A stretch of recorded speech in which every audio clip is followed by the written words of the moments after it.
Welcome to Chat TPT, a podcast about music business from the unique perspective of content creators in the trumpet community. We are so excited to have you here with us today as we dive into the world of trumpet playing, content creation, and everything in between. We hope that you'll find a supportive and inclusive space with us where musicians from all backgrounds can learn, collaborate, and support one another. And we're back with Chat TPT accompanied by Chat GPT, which I always have to really think hard about when I say because I know I'm going to mess it up.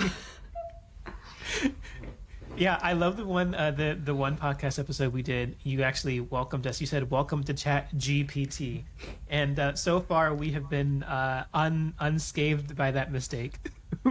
We'll see if anyone calls us out now that we've referred back to it. Oopsies. I mean, Whoopsies. We weren't wrong. Chat GPT was part of that episode, so free publicity. Yeah, did we ever talk about the inspiration of the name of our podcast besides it just being a play on GPT? Did we ever officially talk about that? I don't think so. Oh, yeah. The idea that we are, quote unquote, younger, more progressing professionals in the business, and we use social media and the things that are coming out at our disposal in today's day and age to help us to navigate the world, and the beauty of the fact that the world, like we mentioned last episode, is always growing and developing and changing, and to never be afraid to adapt and to use the tools that are in front of us. It's been really fun. We have used Chat GPT in a prior episode. It was the very first episode we released, right? Not the first one we recorded, but... Yeah, the first one we released. Yeah, the first one we released, because we released our first Riverside recorded episode as the first official episode. And then we started releasing our Zoom episodes, and we've had some Riverside interludes intertwined in between it. But yeah, and it's been fun. So yeah, we are here again with Chat GPT. This is 3.5, by the way. This is not Chat GPT 4. Those of you who are not, seeing the video thing and cannot read it, but we're using essentially the free version of Chat GPT and going through this process. And it's very, very thorough for what it has.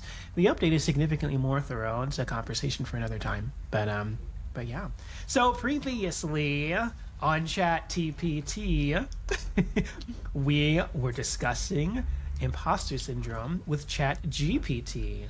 And when we asked it to provide tips on how to navigate struggles with imposter syndrome, it gave us a list of 10 things to do. And we talked about acknowledging and recognizing being number 1, separating feelings from facts, number 2, set realistic goals, number 3, talk about it, number 4, and learn to accept compliments, number 5. And that's where we left off on. And we are now at number 6 to finish out part 2. So for number 6 on our list is to recognize perfectionism. So perfectionism is often linked to imposter syndrome. Who would have thought? Understand that nobody is perfect, and making mistakes is a natural part of the learning process. I think as musicians, this one is super important, especially because of what we talked about in the last episode and previous episodes when it comes to being musicians and performers and posting stuff on social media. Everything looks perfect, and it is not. And that can make you feel really bad about yourself and your own performance and your own skills. So understanding that nothing is perfect is a good first step, or I guess in this case, a good 6th step. Yeah, absolutely.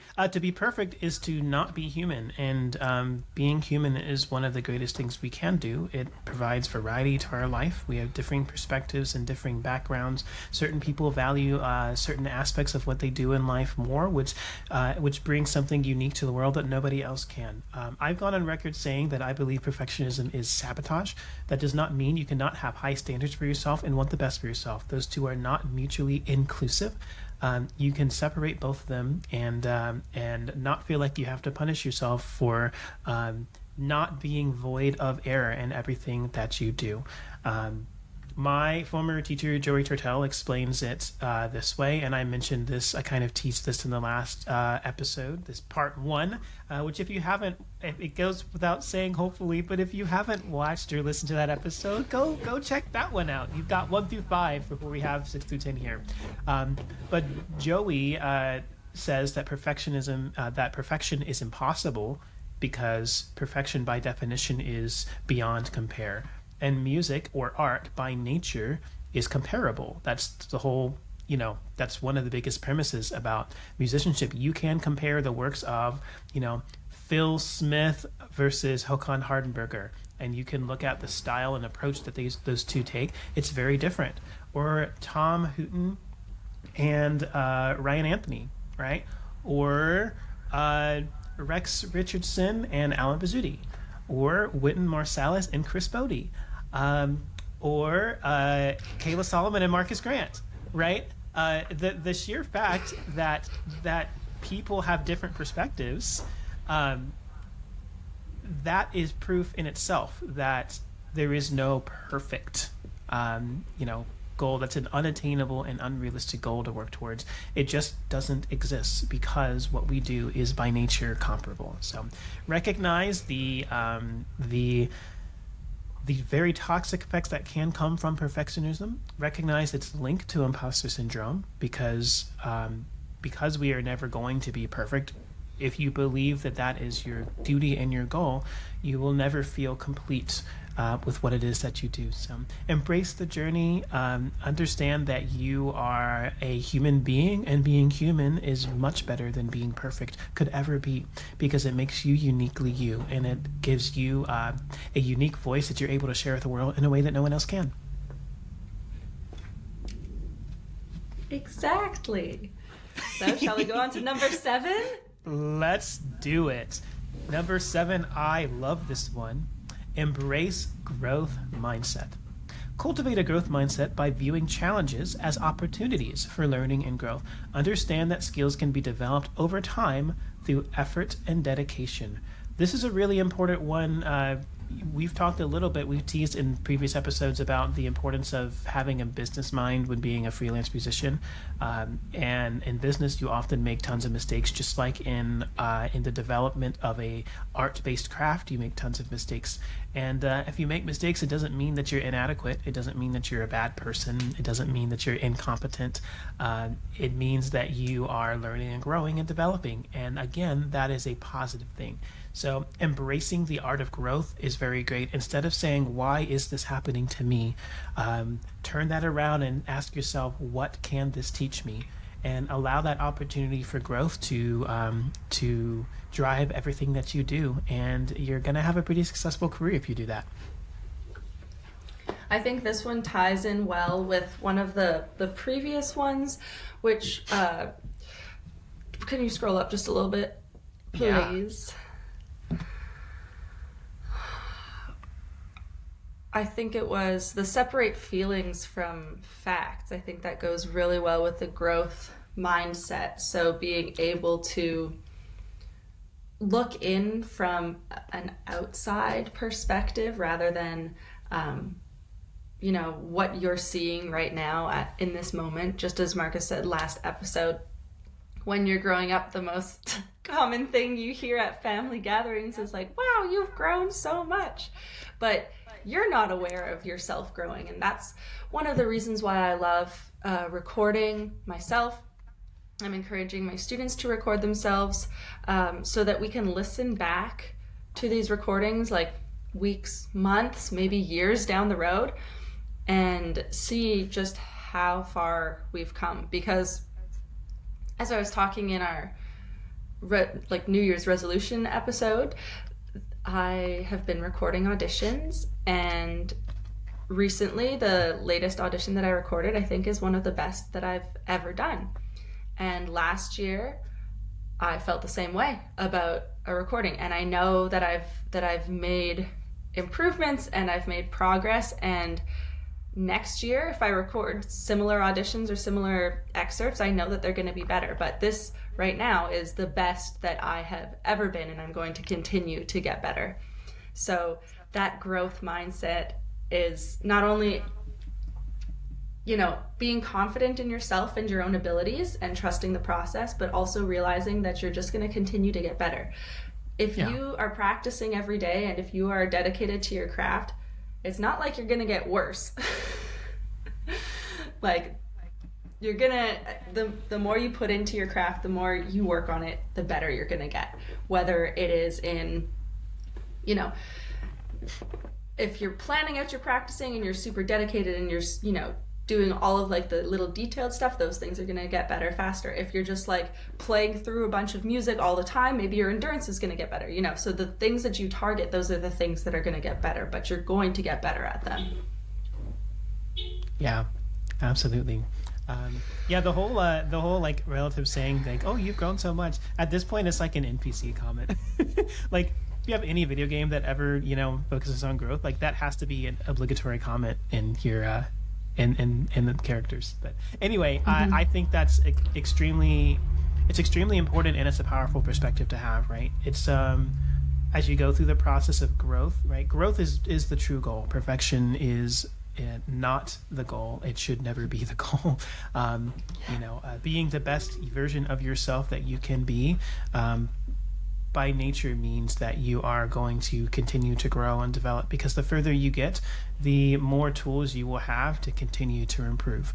And that's a never-ending process, and that's a journey that's filled with possibility and lots of really great things. I mentioned so about a couple years ago, I had the viral TikTok and Instagram sound of practice going along, and I had somebody leave a comment on, I think it was on the TikTok edition of it, that they're like, oh yeah, I'm practicing, but it's in such tiny increments.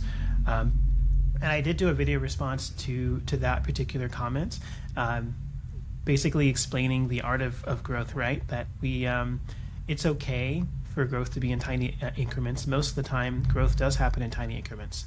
I think what I mentioned in the video was that most American trumpet players start the trumpet in middle school band in 6th grade. And so you have 3 years of middle school band, and then 4 years of high school band.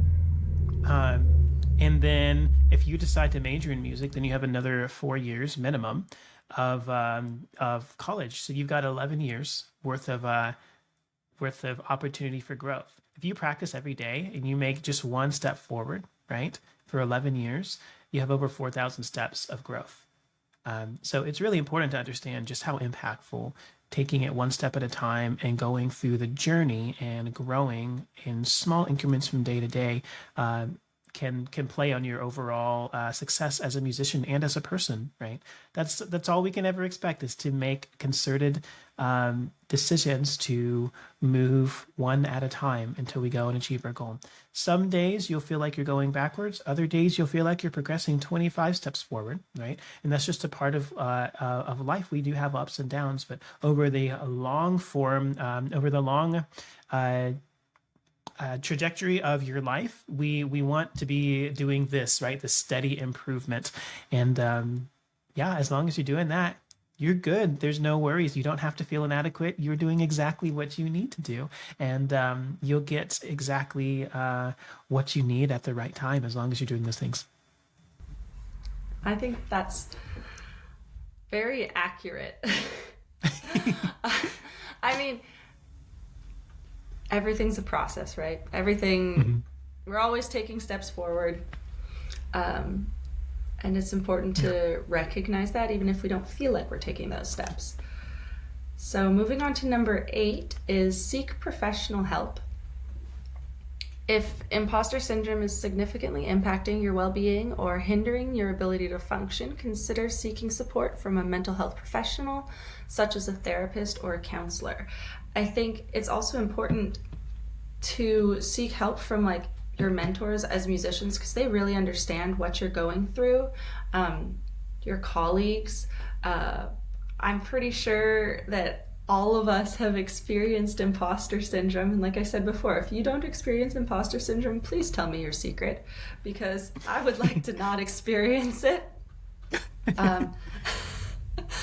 But, seeking professional help, it's not a bad thing. We go to see, doctors when we're sick to help us feel better, and to seek help from a professional, if it's a therapist or a counselor, like, that's not a bad thing, because you're not a professional in mental health or imposter syndrome. So it is totally okay to go outside of yourself to like find the help that you need and find the support that you need. And that's a lot of stigma surrounding mental health, is that people think that it's bad to get help from other people. But we are not, I'm not a one-man band. I'm not, I can't do all of the things. We have our specific expertise, and we spend our lives working towards those things, that we can't possibly do all of the things in one lifetime. So getting help, getting advice from people who are experts in their field is really important, because it helps all of us grow, right? We can lean on each other, and then we all grow as a result of that. Yeah, absolutely. There definitely are people who don't struggle with imposter syndrome, but there are many who do. So again, you're not alone, and absolutely don't be afraid to seek professional help. And here's the thing as well, that oftentimes we get confused. You don't necessarily have to feel like you need help in order to ask for help, right? But just to allow yourself to be in an environment where you never have to deal with anything alone. And when somebody is a professional at a specific craft, then by nature it is understood that they have a larger well of knowledge to pull from. They have most likely more efficient practices to help you to manage and handle them. And it's always going to be a helpful thing in order to draw upon such professional experience and insight. And we're talking professional help with anything, right? We could talk about someone deciding to study with you and take private lessons, and you're a professional, right? And you're going to get them where they need to go faster in most cases than they would by themselves. There's some other reasons why people would take private lessons, but that's the biggest one, right? So we're taking that same goal, that same aspect, and we're going to, a counselor or a therapist or a different mental health professional. And you're not saying that you can't do this, but what you are saying is that you are looking to do it in a way that is the healthiest possible, most efficient way possible, and in a way that you can maximize your success in other areas of what it is that you do. So don't wait until you feel like you need it. It's very important and helpful to ensure that you have it before you get to that point. If you have any questions, if you're ever thinking and wondering whether or not you need professional help, then you should seek out professional help. You want it before you need it. That's so true. Speaking of professional help, I just got a text from Natalie Dungy, and she said she would love to be on our podcast to talk about cognitive behavioral therapy. So we brought up the idea in the part one of this topic, and so we will definitely have Natalie on to discuss her experience as as a therapist, psychologist, working with mental health and cognitive behavioral therapy. So very excited. That is such great news. I'm super excited about that too. Yeah, that's great. Okay, shall we move on, or is there anything else you want to talk about on 8? No. Okay, let's move on. No, we're good. Number 9, focus on self-care. Ooh, there's a lot of call-outs in this this 10-part thing, right? Prioritize self-care to maintain your overall well-being. Interesting. This includes getting enough rest, engaging in activities you enjoy, practicing mindfulness or relaxation techniques. I am pretty confident that there is a large group of musicians, including myself, right? I'm a part of that group, who needs to hear this, right? Self-care, well, let me put it this way. The better you take care of yourself, the more efficient you are when you put the time forward necessary to achieve your goals. When you don't prioritize self-care, you're not operating in your best self, which means you're losing said efficiency. So the point where you are tired and stressed out and unable to focus on any one thing, that is not the time for you to sit down and go, I'm not leaving until this is done, right? That is the time for you to take a break. That is the time for you to refresh yourself. That is the time for you to make sure that you are taking care of your body and your spirit so that you can continue to progress in this career for the long term.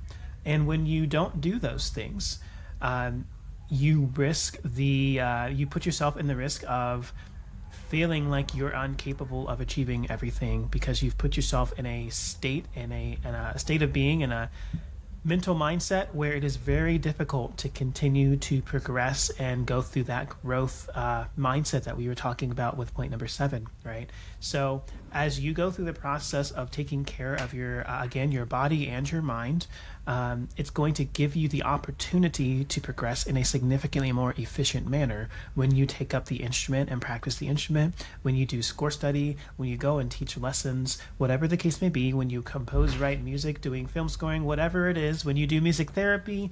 For anyone and everyone who's doing anything that has anything to do with music or life, let's be honest, right? You taking care of yourself is going to have a significant positive impact on how you show up in that work. Wow. Marcus, that was very smart, big brain moments, lots of big words and good ideas. And all I have to say is take naps and touch grass. that is as necessary and as potent, right? That's what we're saying, right? Like, get fresh air and allow your body to be refreshed. We need it. Yeah, we can't live without it. I mean, I could go on forever about self-care and my journey with self-care because, if I'm not doing something, I feel like a failure. I always need to be working on something. So it's been quite a journey to allow myself to take the rest, even if I don't think I need it. And just like you said about seeking professional help, you want to rest before you need to rest. Same thing as, staying hydrated. As soon as once you start to feel thirsty and you need water, you're already dehydrated. You need to be staying hydrated throughout the day so that you don't become dehydrated. Same thing for rest, same thing for self-care. You want to take care of yourself when you're feeling good so that you don't fall into this deep pit of despair, trying to drag yourself out of it when you're feeling bad. Yeah, sleeping is quite literally an investment in the progression of your career. Because if you don't do that, then you won't progress at the rate that is necessary for you to achieve your goals. You will lose efficiency because of the cognitive abilities that are diminishing as a result of your lack of sleep. So go to bed. If you're listening to this at 3 a.m. If you're listening to this at 3 a.m., go to bed. Unless you haven't eaten at all today, then eat something and then go to bed. I promise you our podcast will be there in the morning when you eat breakfast. Yes. Or in the afternoon when you wake up. If you're up till 3 a.m., maybe you wake up in the afternoon, and that's perfectly fine as long as you don't have engagements in the morning, right? But take care of yourself. Take care of your body. Like Kayla was saying, go touch grass. Yeah, go touch grass. It's important. It's important. I think it's very funny because we've been sort of batch recording some episodes because we're both going to be busy over the next few weeks. And we did part 1 a few hours ago, and then we took a break, and I was like, I haven't eaten yet today, and I've only had coffee, and I need to go for a walk outside and touch some grass or something. So I did exactly that. My food that I ate was a donut, so not necessarily the most healthy thing, but I also ate some blackberries, which is healthy fruit, right? Yep. But something is better than nothing. Exactly. So same thing goes with self-care, same thing goes with food. I've got so many sensory issues with food, so sometimes it's just I can't have eggs in the morning because I will actually throw up because I don't like the way my mouth feels. So, I would love to have eggs for protein every day, but, my body's just please no. So I had a donut. And that's still something. And I'm going to have something healthier later today, but just something to put in my body to tide me over until the next thing. Yeah, I know that feeling. We're going into a little bit of a side for me mentioning this. However, I think it's at least it's a relevant part of our conversation. But there are a lot of foods that I just can't eat by themselves, and I will mix them in other things to eat them. And eggs is definitely one of them. I will purposely choose things that have eggs in their recipe. And I usually don't have a problem with eating them, by themselves. But if I'm just not feeling it, but I feel like I need it in my diet, yeah, absolutely, I'll put it in. Even if it's like, even if it's like baking a cake or something, it's like, all right, cool, I have eggs in it. There's something. You're absolutely right. Eating something is better than eating nothing. That's if you're this is like a this goes for real life as well, right? Practicing something is better than practicing nothing, right? If you don't have a plan, if you don't have the most efficient means of practicing, still doing it is going to help you versus not doing it. Drinking, a cup of water is better than not drinking any water at all for an entire day. So if you're struggling with certain things, do what you can. You don't have to beat yourself up if you're not doing it to perfection on a daily basis. I love that you're showing the bottles on the screen. I love it. My emotional support water bottles. Emotional support water bottles. Yes. Amazing. We love it. But yeah, it's do what you can, right? And there's some days you'll be able to do more, and there's some days you won't, and that's okay. Do what you can do, and obviously celebrate every success that you have, as we've talked about in previous points of this mental health and imposter syndrome discussion. Yeah. Shall we go on to number 10? This is a perfect little transition, because celebrating yourself, celebrating others, you want to surround yourself with people who are going to lift you up. So developing a support system is really important. So you want to surround yourself with a supportive network of friends, family, and colleagues who can offer encouragement and constructive feedback. So not only are we going to be supporting one another, but just like the whole seeking professional help, if someone's really good at low notes, I'm going to ask them for tips. I'm going to be like, hey, I think Julia Stowell, she's got a pedal C video out there on Instagram. I went to the University of Illinois with her, and that video went viral, didn't it? That girl can play those low notes like I'm impressed. I'm gonna hit her up for low note lessons. Yeah,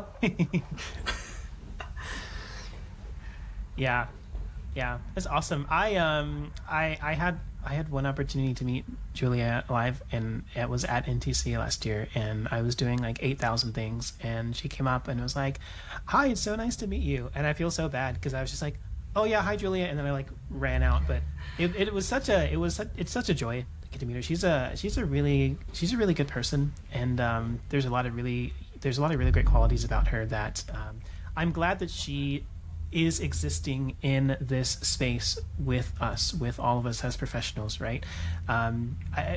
She's a good person to want in your support system. I'll say it that way. And yeah, absolutely. I remember seeing that video. I remember seeing people like absolutely lose their mind, which is cool. It makes me happy because, especially when I was first starting on the instrument, we were all super obsessed with high notes, and there's still a really big community of us who are. But I'm a big fan of low notes. So yeah, I mean. I will absolutely support people who are trying to improve their range on both directions. But yeah, just a little side note. So back to developing a support system, it is extremely important. It is extremely important. We've mentioned this earlier in these episodes, that you are not going through this alone. To understand you're not going through it alone, and to not try to do things on your own. There are a lot of musicians who are type A, and there are also a lot of musicians who are very independent. And a lot of what we do involves us sitting behind four walls trying to perfect a craft, and doing so on our own. So it's natural to feel like I've got to do this myself. You don't have to do this yourself, and you shouldn't do this yourself, right? We are all here together, and when you ask help from people, this is another, again, going back to the service comment that we had in part 1 of this episode.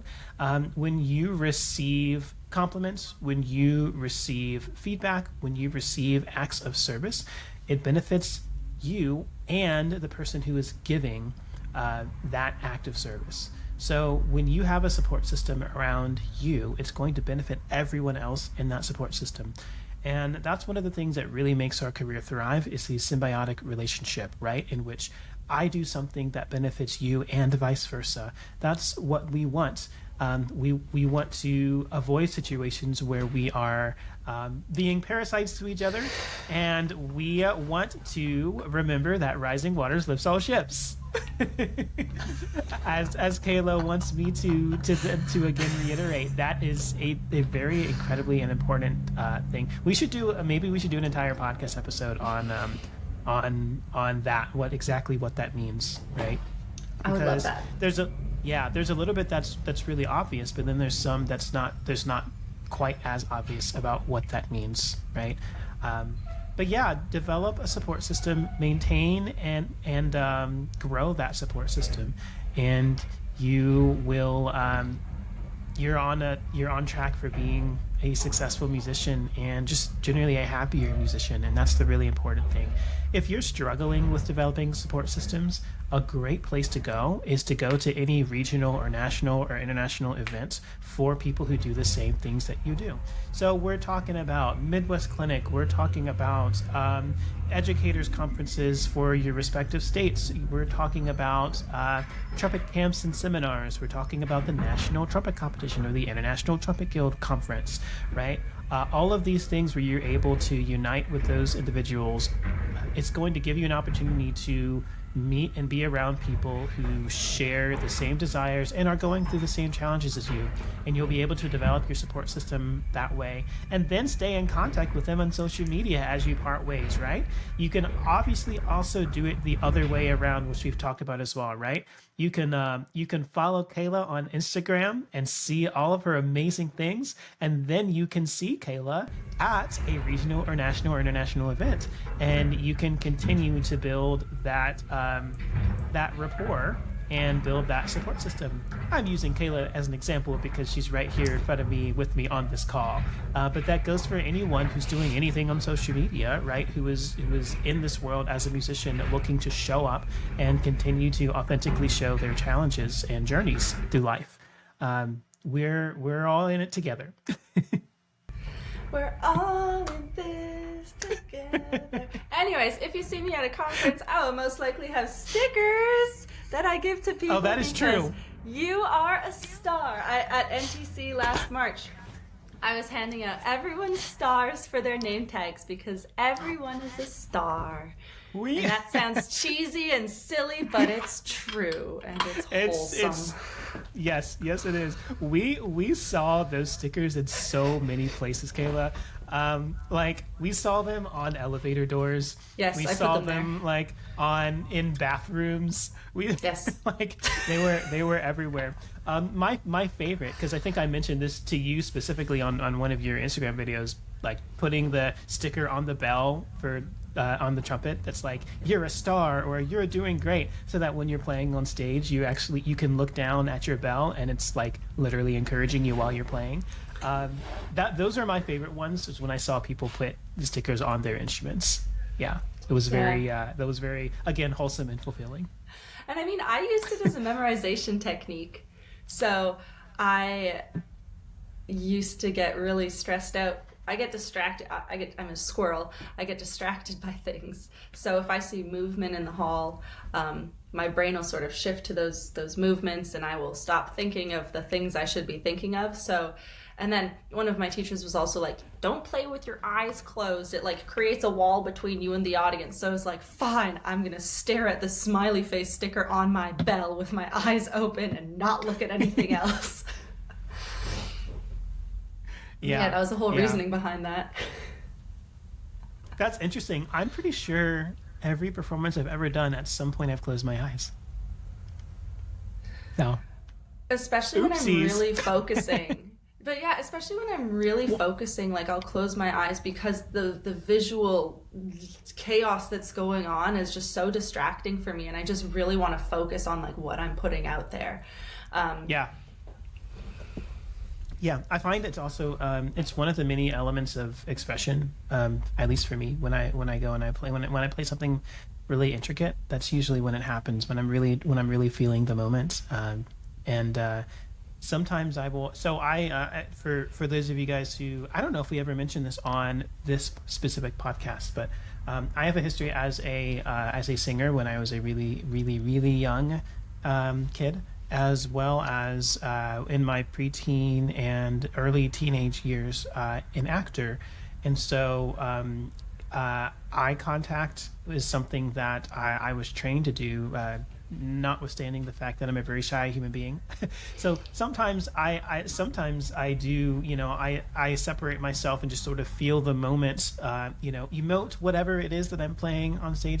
Sometimes I will also purposely lock eyes with someone and make a musical statement on stage directly to them, and then shift to the next person and that type of thing. I think there's a time for everything, right? There are certainly some things you should never do, but there's a time for a lot of those things. I think I'm, an example of something you should never do is put your stand directly in front of you so that no one can see your face. Don't do that. That absolutely does create a wall. I have done that before. It's not a good thing. And I'm mentioning I'm doing this so that if you feel called out, that's okay. Me too. I'm calling myself out too. It's all good. But connecting with your audience is a really great thing. And here's something to kind of tie it back to number 10. People who watch you perform, they're also a part of your support system, right? If you produce things on social media and you have a core audience, they are also a part of your support system, right? So it doesn't have to be a best friend who you tell everything about, every day, but someone who just believes in you and someone who is excited to follow your progress and celebrates your successes. All of those people will be beneficial to helping you achieve your goal, and them being around you will be beneficial to helping them achieve their goals. Scene. And scene. I love it. Scene. The thesis that Chat GPT gives us is: remember, overcoming imposter syndrome is a journey, and progress may take time. Be patient with yourself and don't hesitate to seek help if needed. I 100% endorse that message. My name is Marcus Grant and I approve this message. We are, this is election season, by the way. This is the year of elections, so we're going to see a lot of I approve this message ads in about midway through the year. So hope you're excited for that. But yeah, I 100% agree with the just remembering that what we do in life is a journey, but especially overcoming imposter syndrome, recovering from imposter syndrome, dealing with it in general. You're not going to wake up one day and just have it be perfectly fine, right? It's something that you want to continue to work on, developing a healthier relationship with how you perceive yourself and what you do, allowing yourself to have permission to exist in the same space as those you love and adore and admire and those who have inspired you, and understanding that tomorrow's heroes are born today, right? And you could be that big inspiration to the next person who is looking to develop the same craft as you, or who is just looking to follow in your footsteps in any other aspect in life. You are allowed to be proud of what you do, and you're allowed to be great at what you do. And it's not ever something that you should feel ashamed of. I wanted to just say, this probably, I don't even know if this will go in, but to quote one of my mother's throw pillows, life is a journey, not a destination. I'm sure that's where the original quote came from. It's just a pillow, too. Anyways, but it's so true, right? Yes, this was Chat TPT. Thank you for joining us for this. See you next time. See you next time. We love you. Don't forget to stay up to date with us on social media. You can find us on YouTube at Chat TPT and individually on Instagram, TikTok, YouTube, and Threads at TPT Solo and at MS Grant Music. We love hearing from you and staying connected with our amazing music community. If you enjoyed today's episode and found it valuable, please consider sharing it with your fellow trumpet players and music enthusiasts. Your support helps us grow and reach even more people. Please leave a review on your favorite podcast platform. It would mean the world to us. Your reviews help others discover our show, and we're always eager to hear your feedback. Thanks for tuning in and being part of the Chat TPT family. We'll be back soon with more inspiring conversations and valuable insights. Until next time, keep playing those beautiful notes and stay connected.